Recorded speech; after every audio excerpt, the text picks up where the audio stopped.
बढ़िया बात है सर, नौकरी आप देना चाहें, लेकिन ये विश्वास कौन दिलाएगा कि जो रोज़गार उत्पन्न होगा उद्योगों से वो यहाँ के स्थानीय युवाओं को मिलेगा? क्योंकि ये वाला जो मामला है ना सर, लगातार उठते आ रहा है और बहुत सारे जगहों में ये मुद्दा ही बना हुआ है। तो क्या अब यहाँ की जनता को ये विश्वास दिला पाएंगे बीजेपी कि अगर यहाँ आगे चलकर उद्योग धंधा खुल रहे हैं तो वहाँ की जो रोज़गार उत्पन्न होगी वहाँ क्षेत्र से, तो यहाँ की जो जनता है उनको मिलेगी? जी बिल्कुल। इसके पहले भी 15 साल भाजपा का शासन रहा है। उसमें विशेष तौर पे चतुर्थ श्रेणी और तृतीय श्रेणी के जितने भी भर्तियां हुई है उसमें स्थानीय बेरोजगारों को प्राथमिकता के आधार पर भर्ती में लिया गया है।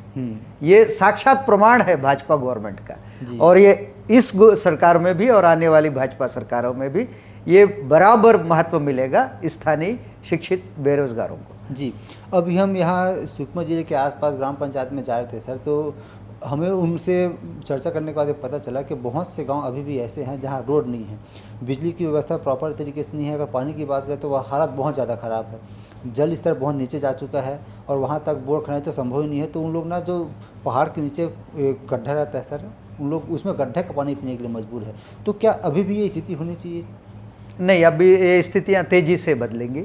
अगर कहीं ऐसा कुछ कमी रह गया होगा तो हम लोग उसको पूरा दूर करेंगे, हम लोग आगे तक मांग को रखेंगे जी, और जल्द से जल्द जो है दूर करेंगे। ये आप बोल रहे हैं बढ़िया बात है सर, लेकिन जो यहाँ के सिटिंग विधायक हैं वो इतने लंबे समय से रहे, तो क्या एक नैतिक जिम्मेदारी नहीं बनती है कि अपने जो क्षेत्र की जो समस्याओं कम से कम जो मूलभूत सुविधा है उन तक उनको पहुँचा दिया जाए?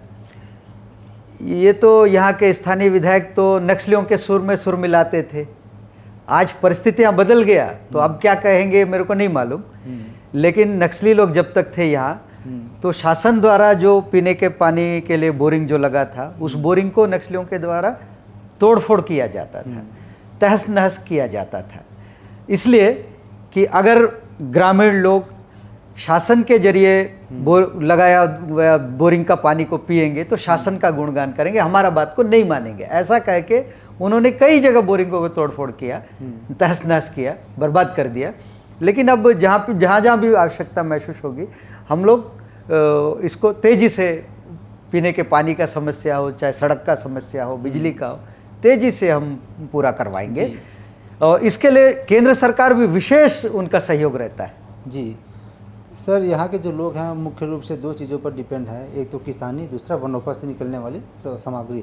तो अगर किसानी का जो भी खाद बीज की जो समस्या या फिर जो बिजली की समस्या बनी हुई है तो उसको लेकर किसान चिंतित है, और जो वनोपज को लेकर जैसे कि उनको सही रेट न मिलने, तेंदुपत्ता सही पे नहीं खरीदे जाने का भी कुछ मामला सामने आया है, इसका समाधान क्या हो सकता है? क्योंकि मुख्य बात यह है सर, अगर बस्तर में सुकमा जिले का विकास करना है तो यहाँ के जो लोग हैं उनको आर्थिक रूप से मजबूत करना पड़ेगा। सही बात। आपके पास क्या कुछ कार्य योजना है? क्योंकि आप लगातार क्षेत्र में जा रहे हैं, सरकार आपके हालांकि यहाँ विधायक कांग्रेस की ओर से है, आपके पास क्या सुझाव हो सकते हैं ताकि उन तक सुविधा पहुँच? बराबर कार्य योजना है हमारा। यहाँ के किसानों को सिंचाई की सुविधा बहुत कम उपलब्ध है अभी तक का।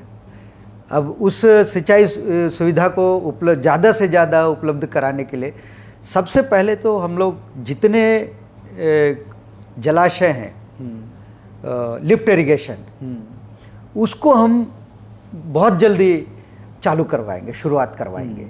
ऐसे हमारे ज़िले में लगभग मेरी जानकारी में 15 जलाशय हैं, लिफ्ट इरिगेशन है, जिसको बहुत जल्दी शुरुआत करने की आवश्यकता है। साथ ही जो स्टॉप डैम बने हैं और जहाँ जहाँ तालाब बने हैं, सिंचाई के लिए तालाब बने हैं, जैसे उर्वट्टी जलाशय है, तुंगल बांध है, सुकमा का है, आपका गगनपल्ली में गगनपल्ली जलाशय डैम है, सुनमगुड़ा में डैम है, मुरलीगुड़ा में डैम है। ऐसे डैम को जहाँ केनाल वगैरह की जहाँ भी मरम्मत का जरूरत पड़ेगा उसको ठीक कराने के लिए हम जल्द से जल्द मांग पत्र दे करके उसको भी हम शुरुआत करवाएंगे और यहाँ का सिंचाई रकबा बढ़ाने का पूरा प्रयास करेंगे। जी।